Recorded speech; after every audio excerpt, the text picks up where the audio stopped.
গর্ভধারণের জন্য সবচেয়ে ভালো সময়ের তালিকা। মাসিক শেষ হওয়ার ৮-১০ দিন পরে। এই সময় থেকে শরীর গর্ভধারণের জন্য প্রস্তুত হতে শুরু করে। মাসিকের ১১ থেকে ১৬ দিনের মধ্যে সবচেয়ে গুরুত্বপূর্ণ সময়। এই সময় ডিম্বস্ফোটন হয়। এই ৫-৬ দিন সহবাস করলে গর্ভধারণের সম্ভাবনা সবচেয়ে বেশি। ডিম্বস্ফোটনের আগের ২ দিন খুব বেশি সম্ভাবনাময় সময়।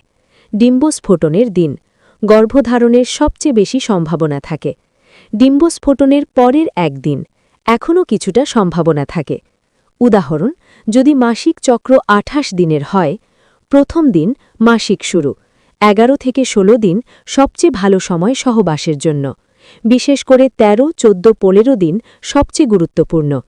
গুরুত্বপূর্ণ তথ্য: সপ্তাহে ২-৩ বার নিয়মিত সহবাস করলে সম্ভাবনা বাড়ে। মহিলার বয়স, স্বাস্থ্য ও মাসিক নিয়মিত কিনা এসবও গুরুত্বপূর্ণ। একবার সহবাসেই গর্ভধারণ হতে পারে, আবার সময়ও লাগতে পারে।